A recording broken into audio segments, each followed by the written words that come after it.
You know what a graph is. And in this talk, every graph is finite and simple. By simple, I mean there are no multiple edges between two vertices and no loop edges at a single vertex. And we say a graph H is an induced subgraph of graph G if the vertex set of H is subset of vertex set of G, and UV is an edge in H if and only if it used to be an edge in G. So once we fix the vertex set, we keep every edge in it. So in other words, we can get an induced subgraph by just deleting some vertices from big graph G. So that's a containment relation. So it's different from subgraphs. I mean, an induced subgraph is a subgraph, but the converse is not true in general. And you might be interested in some property of graphs that is closed under taking induced subgraphs. So let C be a set of graphs that has the property. And look at a graph that doesn't have the property.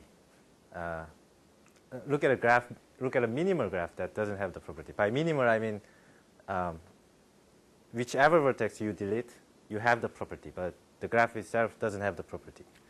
And just gather all of those minimal graphs that doesn't have the property. Then you can easily see that the following is true. I mean, an arbitrary graph G has the property if and only if it doesn't contain anything in the list, in the forbidden list.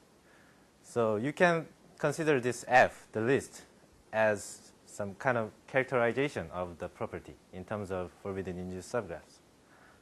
And in particular, if this F is finite, then we can easily say that there is a polynomial time algorithm to check the property. Because all we need to do is just checking whether my given graph contains anything in the list or not. So that's one good thing. So for instance, well, there are many interesting properties closed under taking induced subgraphs. For instance, well, this is a very basic theorem in graph theory. Graph is bipartite if and only if it doesn't contain any odd cycles as an induced subgraph. Right? And there are many others. And among those is the class of double split graphs. And we found the list for that. And the list contains actually 44 graphs. It's huge. We are going to see that. Anyway, it's finite. So we are going to see that. I'm not going to prove the whole thing, but I'll just give you some key idea to prove that the list is complete. So it's before going to double split graphs, let me first mention about split graphs. A double split graph is kind of generalization of split graphs. So let me first mention what a split graph is. We say a graph is split if the vertex set can be partitioned into a stable set and a clique. Stable set is just a set with no edges in it, and clique is just a complete subgraph. So it's complement of stable set. So if you can find such a partition, then you can say graph is split.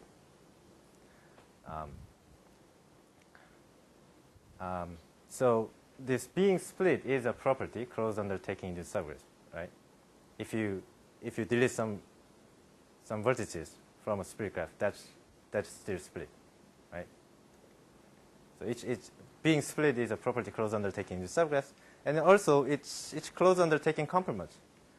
I mean, graph is split if and only if so is each complement. And the characterization for forbidden characterization for this property is just a C4 bar, and C5. C4 is just a cycle of length 4, and C4 bar is just a complement of that, which is 2-edge matching, and C5 is just a cycle of length 5. So first, let me quickly show you how to prove this.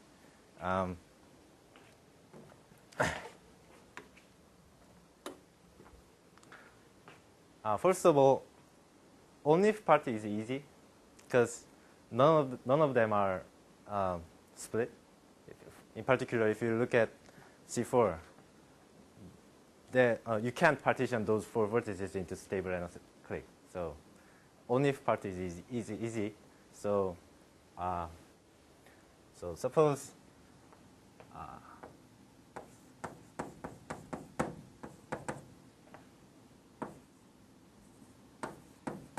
G does not contain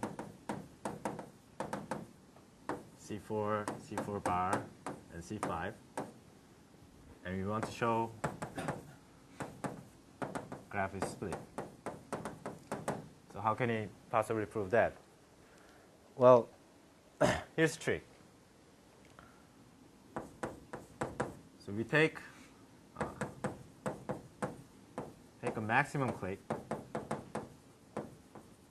Clique is just a complete subgraph. So clique with maximum size with fewest edges outside. I mean, number of edges outside of the clique.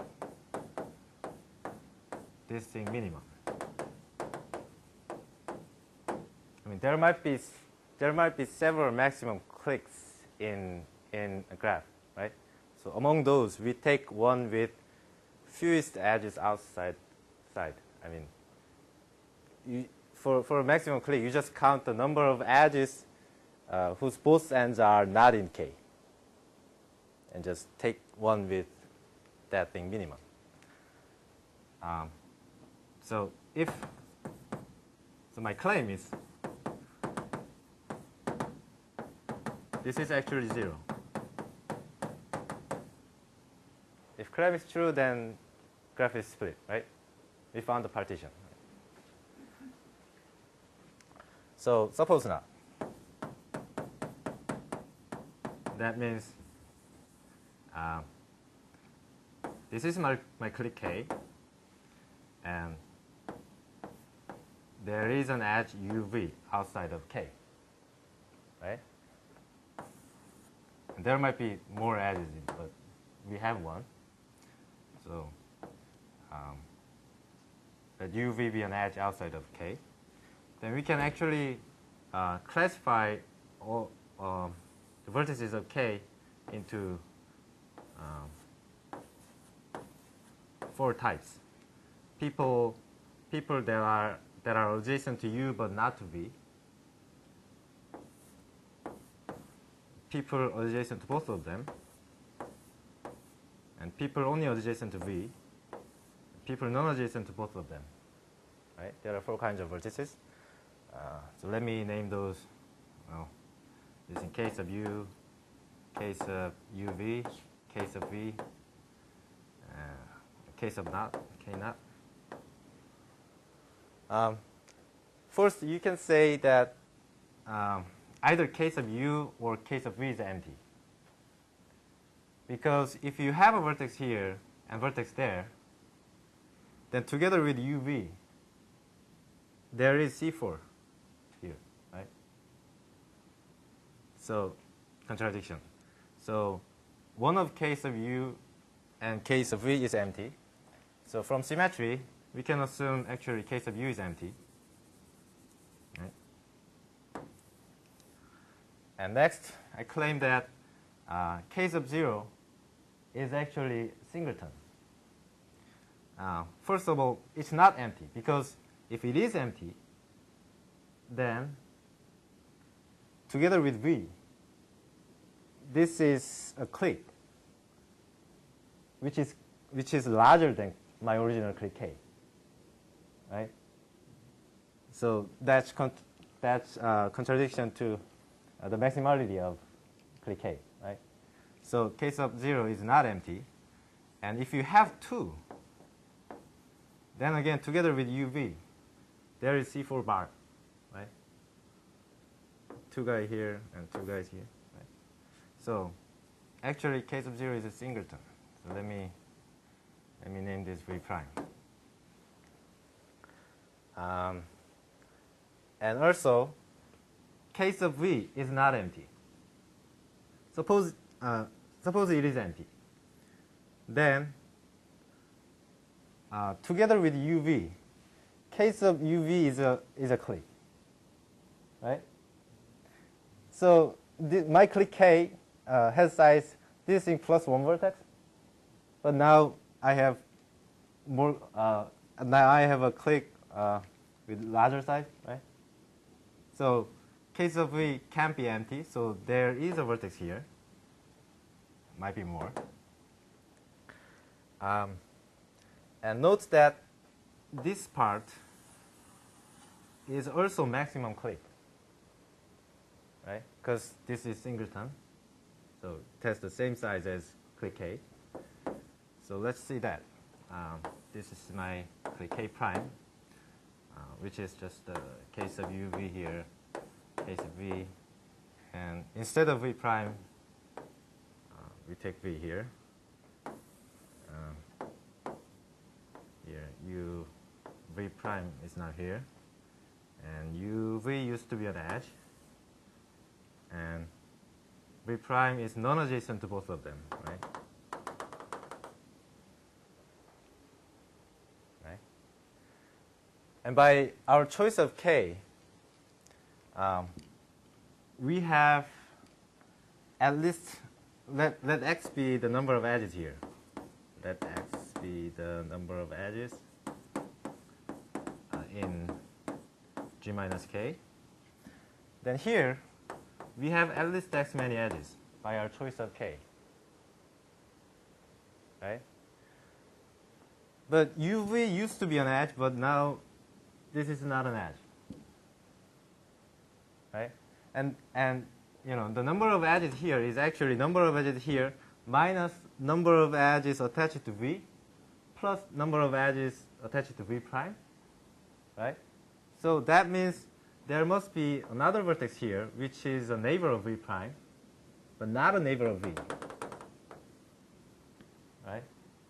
And that's different from U because it is adjacent to V prime. So let me name this W. Right? And then we can say UW are adjacent because otherwise we have C4 bar here, right? So they are adjacent. And you know, case of V was not empty, so take one guy here.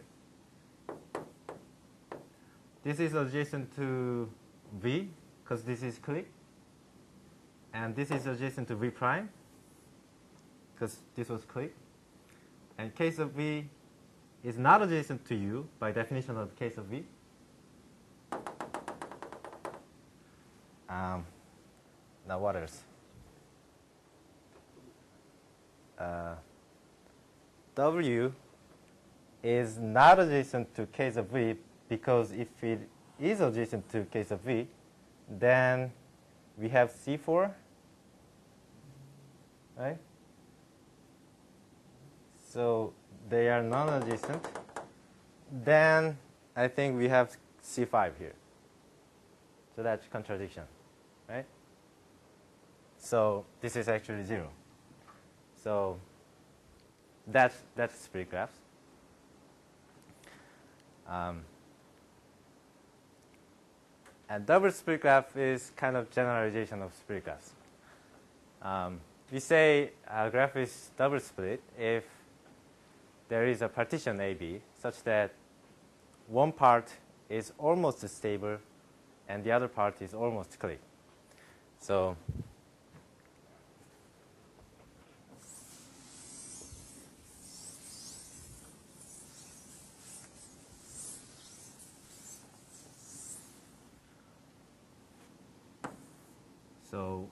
this matching part is just a part of matching.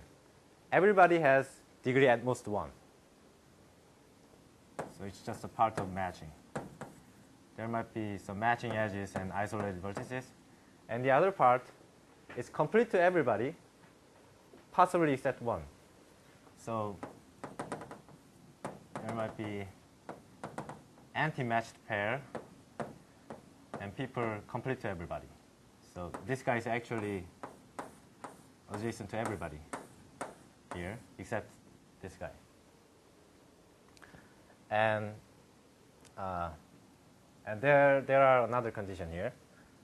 If you have an edge here, if you have an edge in the matching side, then everybody in the other side has exactly one neighbor in these two vertices.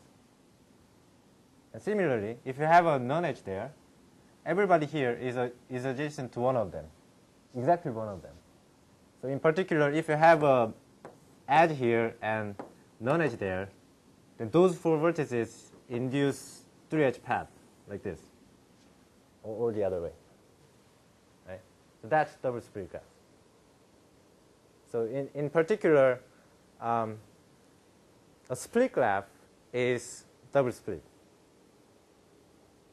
Right? Split graph is just there are no edges in it, and each click.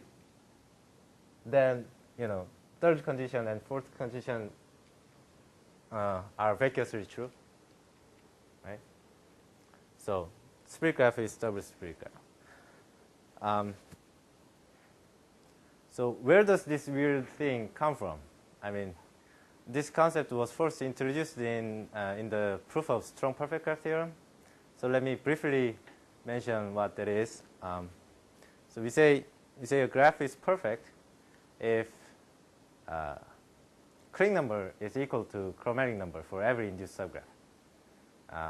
So click number is just the size of the biggest click, and chromatic number is just the smallest number of colors that can be assigned to vertices in such a way that no two adjacent vertices get the same color.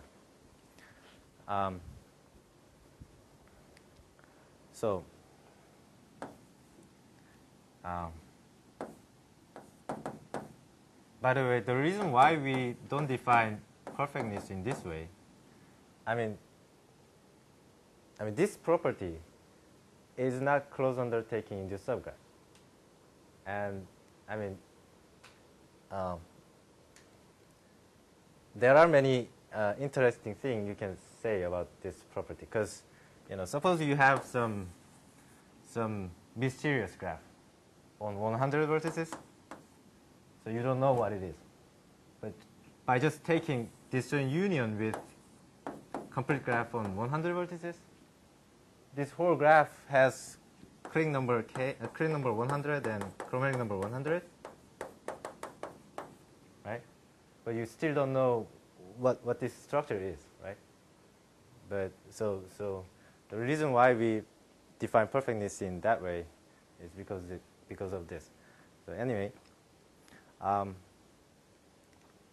in 1961, Claude Berge proposed two conjectures, which are now theorems. The first one is graph is perfect if and only if so is each complement. It was proven by Lovas in 1972. And the second theorem was proven in 2002 by Chudnovsky, Robertson, Seymour, and Thomas. It says the forbidden list for perfectness is just odd holes and odd antiholes. Hole is just a cycle of length at least 4. So odd holes are just odd cycles except triangle. So odd antiholes are just the complements of odd holes. So that's the list for perfectness. And in their proof, they actually proved the decomposition theorem for Banerjee graph. A Banerjee graph is just a graph with no odd holes or odd antiholes. So the hard part of the proof is just the if part of that. So they proved that a Banerjee graph either belongs to one of 5 basic classes, which are all perfect, or else it admits one of several decomposition. But let me not talk about the details about that. But here comes double split graphs. I mean, it's the 5th basic classes of Banerjee graph, and the other 4 classes were well known, and they are familiar classes of graphs, and the characterization for them was known. But the fifth one, double split graphs, was not. So here comes the list, I guess. So actually, this is not. Actually, whole list contains these guys plus their complements. So this is the list up to taking complements. And actually, the first one, C5, this is self-complementary. And the last one, line graph of K33, this is also self-complementary. So the actually list contains 44 graphs. So we actually first, one of our authors did computer search. So he found 2 graphs on 5 vertices and several guys on 6 vertices and several on 7 vertices, but nothing on 8, but 2 graphs on 9 vertices. But there were no minimal non-double split graphs on 10 vertices, 11, 12, 13, 14 vertices. So at that point, we were pretty sure that the list is complete. So we were trying to prove that.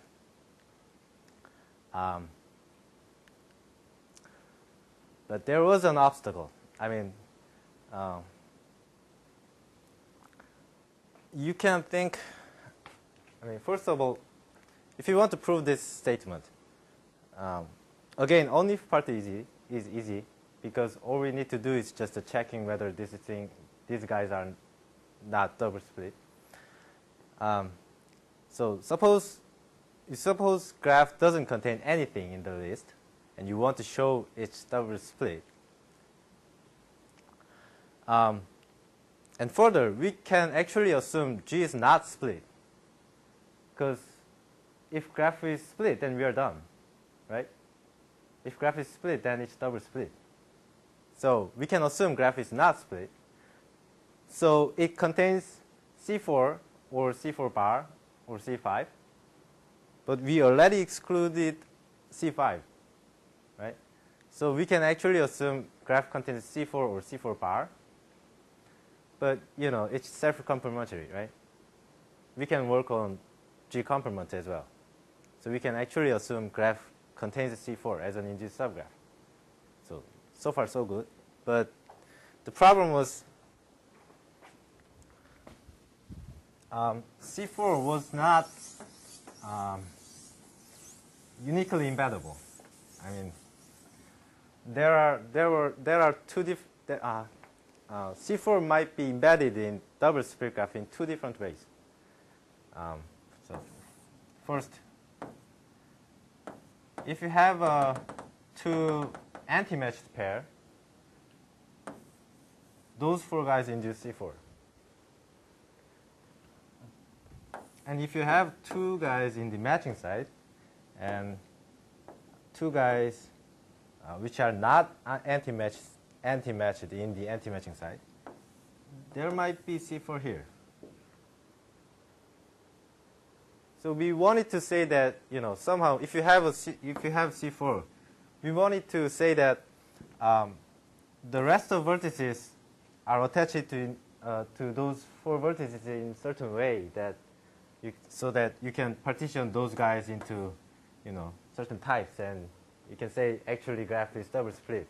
That's what we hoped. But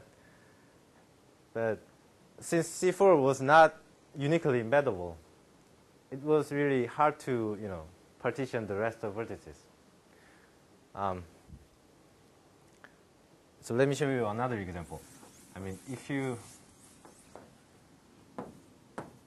you know graph contains this, as an induced subgraph, but nothing in the list, then you can easily prove that graph is actually double split, because this graph is uniquely embeddable in double split graph. If you have this thing in double split graph, all those 5 vertices must be in the matching side. That's the only way. So, for instance, if you have this list, well, there are no vertex attached to only this guy, because that's F7, the first one in the second row. And you can have this thing That's F8. So that's forbidden. And also you can't have this because this thing is complement of F2, where many things, almost everything is forbidden. So the only way you can attach to those 5 vertices is just, you know, people that are non-adjacent to everybody, or people that are adjacent to one from here and one from there, and possibly to this. So you can easily partition, you know, those vertices, and you can actually easily prove that graph is actually double split. So C4 was our problem. So here comes an idea.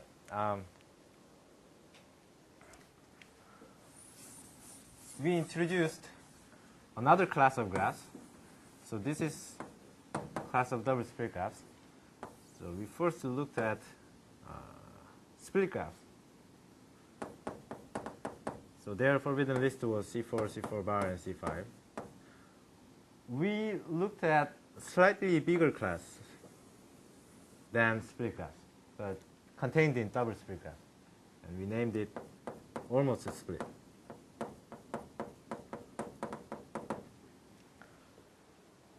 So we say graph is almost, it's just a simple. I mean, we say graph is almost split if it's split except one vertex. I mean, it is double split, and it's split except one vertex. There is a vertex V such that G delete V is split.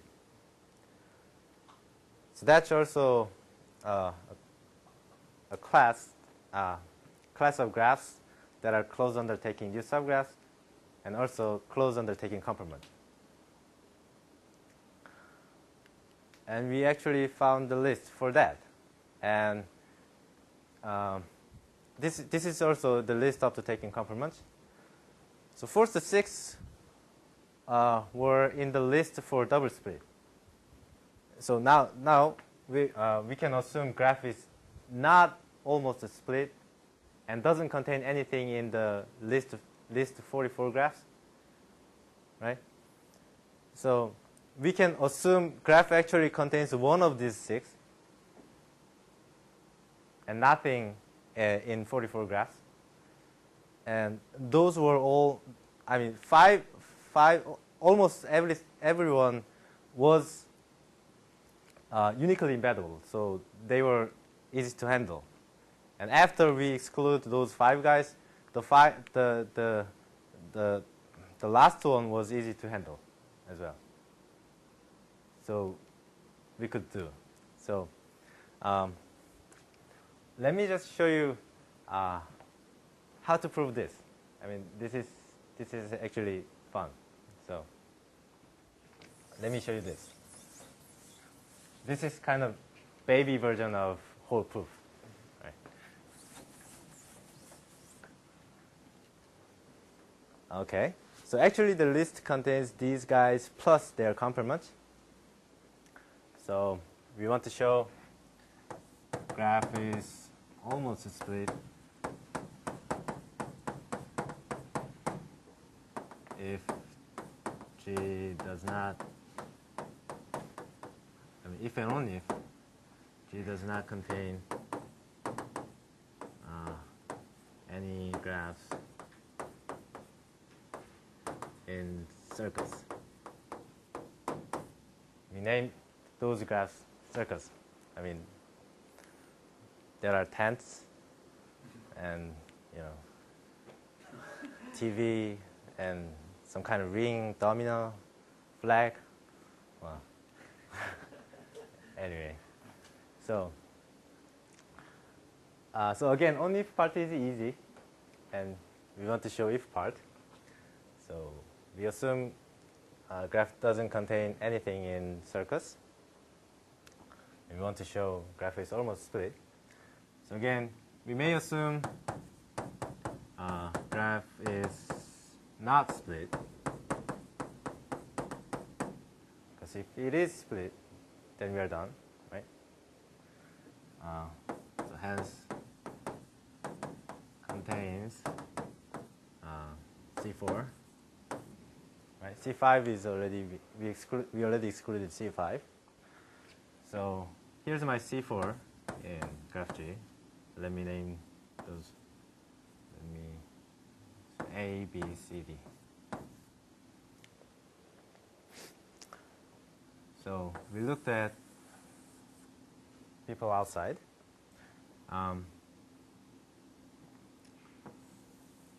So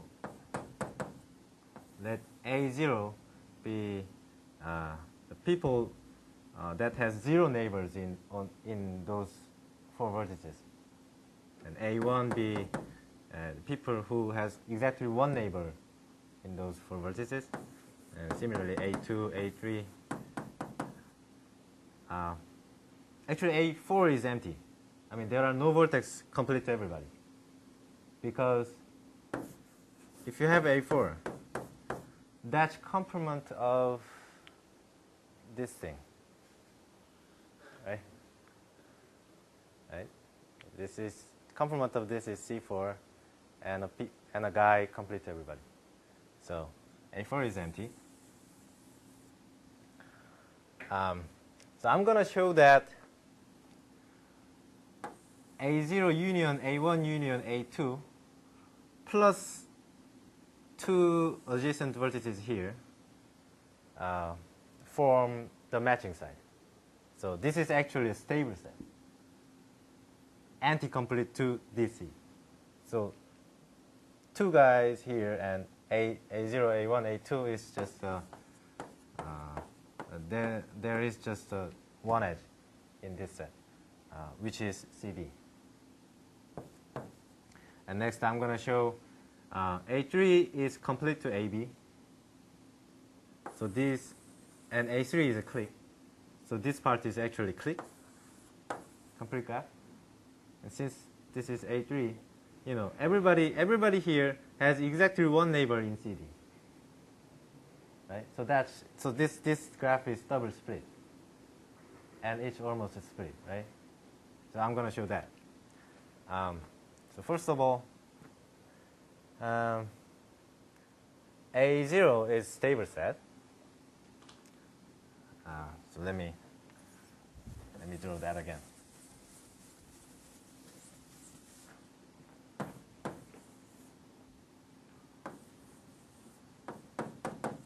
First look at A0. If you have an edge here, then you have TV, right? So there are no edges in. That means A0 is stable set, right?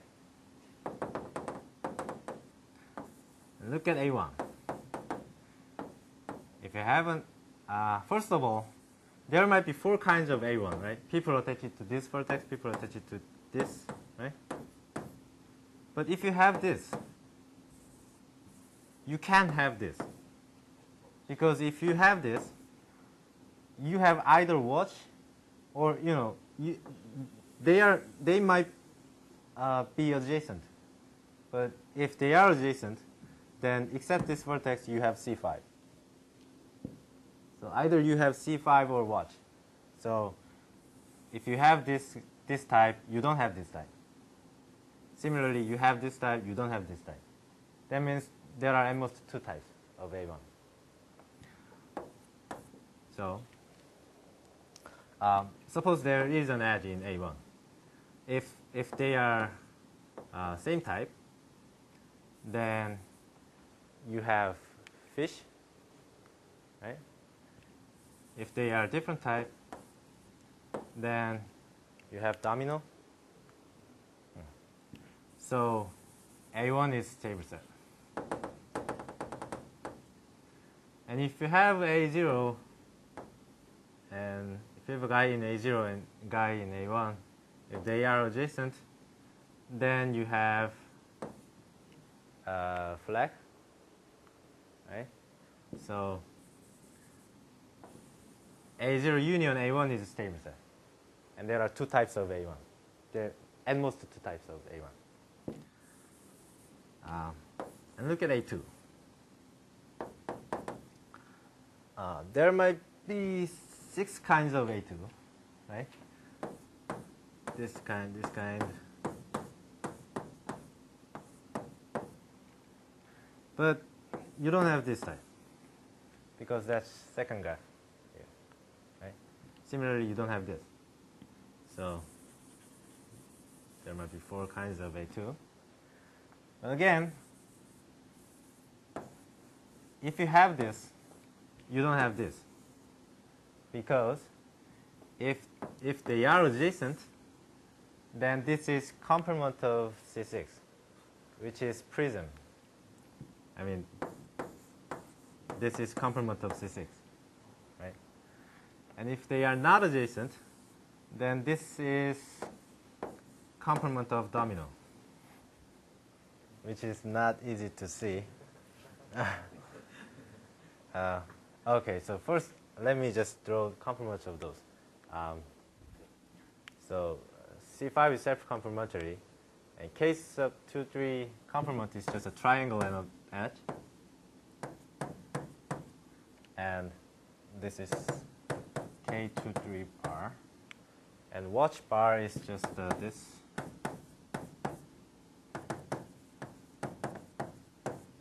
And TV bar was, I think, this. And flag bar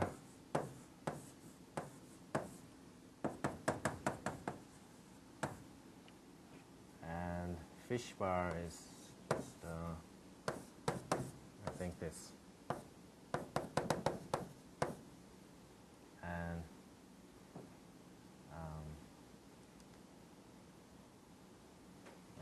P5 bar is, let me skip P5.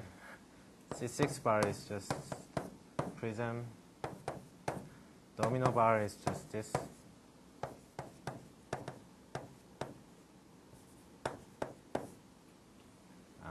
And 10 to 1 bar is just house plus pendant vertex here. 10 to 1 bar. And this guy is 10 to 2 bar.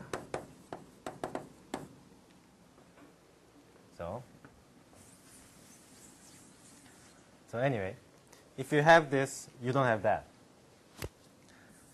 And also, if you have this kind and that kind, that's also forbidden. Because if they are non-adjacent, then this thing is 10 to 1. This is the vertex on the top. Right? This path is bottom path. Right? So that's 10 to 1 bar. 10 to 1, just 10 to 1. If they are adjacent, then except this vertex, you have C5. Right? So this is forbidden as well. So there is at most one type of A2. Right? There's only one kind of A2. And if there is an edge in A2, that means you have this, which is watch bar. So it's forbidden. So A2 is a stable set. And also, there were at most 2 types of A1, right?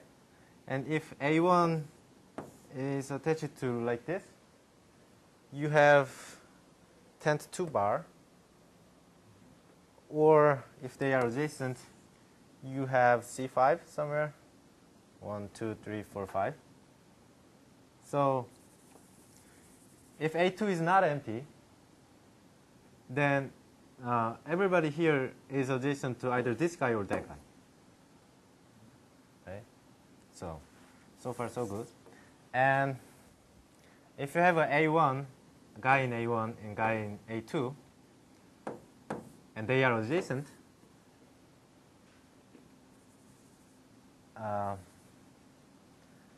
then it's something. It's 10 to 2. Right, right. This guy is vertex on the top. It's 10 to 2. So that's forbidden. So that means A2 is anti-complete to A1. And if you have a guy in A0 and A2, and they are adjacent, that's 10th 1 bar. So this is, they are anti-complete as well. So A0, A1, A2, union of A0, A1, A2 is stable set.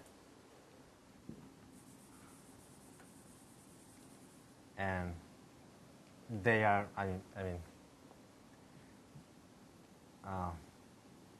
okay. Then next we see A3 here. I think I forgot something. Let's see. You want to say that union of them plus CD. Right. Is Almost a stable set, except CD. Right. So if you, if you have A2, then everybody in A1 is attached to this guy or that guy. So together with these two guys, everybody here is almost stable set. Right? Is it clear? If A2 is empty, then A1. There are two types of A1. So still there are two vertices, anti-complete everybody. So that doesn't matter. So okay. So let's see people in A3. So again, there might be 4 kinds of A3. Right? People attached to these 3. People attached to those 3. There are 4 kinds of A3. First, I claim that if you have this, you don't have that. That's complement of something, TV bar. And if they are adjacent, then again you have, I think this is P5 bar. Let's see. Complement of this is just 2-edge matching. And this guy is only adjacent to that. And this guy is only adjacent to that. And they are not adjacent. Oh. So there is M5 somewhere, right? One edge, another edge, and a vertex, except that vertex. Right. So in complement there is M5. Right. So anyway, this is forbidden. So again, there are at most 2 types of A3. And they look like this. And next I claim that A3 is actually clique. Because if you have 2 guys in A3 of same type, and they are non-adjacent, then except this vertex, you have C4 here, right? C4 here, and doing, which is K23, right? So they are adjacent. And if you have different type of A3, and they are non-adjacent, then again, I think this is complement of P5. So complement of this is this, and that guy is adjacent to this guy, and this guy is adjacent to this guy, and they are adjacent, so this is P5. Right. So that's P5 complement. So they are adjacent. That means A3 is a clique. Every 2 people are adjacent.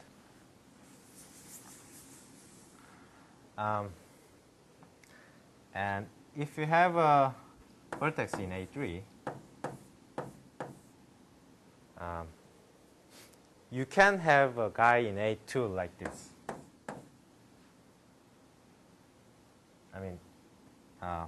Neighbor of A2 is a subset of neighbor of A3. That That's what I want to show next. Because if you have this, if these two guys are not adjacent, then it's complement of flag, right? And if they are adjacent, then it's P5 bar, I think.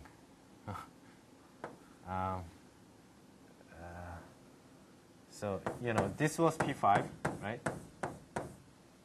This was P5 bar, right? So you have quadrangle here, and a guy attached to 3 of them, and another guy attached to 3 of them. So that's this. So this is also P5 bar. So,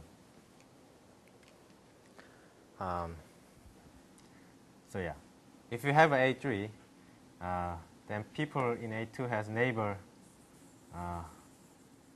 I mean, neighbor of A2 is a subset of neighbor of A3. So that means you have, if you have 2 types of A3 like this, I mean, neighbor of A2 must be these 2 guys, right? So I guess we are almost done, right? So together with those 2 vertices, which are anti-complete to A0 union A1 union A2, these guys form almost a saber set. So this is A, B, C, D, and this is C, D, right? And the other guys induce a clique. This was a clique, and they are complete to AB, right? So this is clique. And everybody here has exactly 1 neighbor in CD. A has 1 neighbor in CD, and B has 1 neighbor in CD, and everybody in A3 has exactly 1 neighbor in CD, because they have 3 neighbors in those 4 vertices. So graph is almost split. So yeah, I guess that's it. So that's the proof of the list is complete. Okay, I think that's it. Thank you.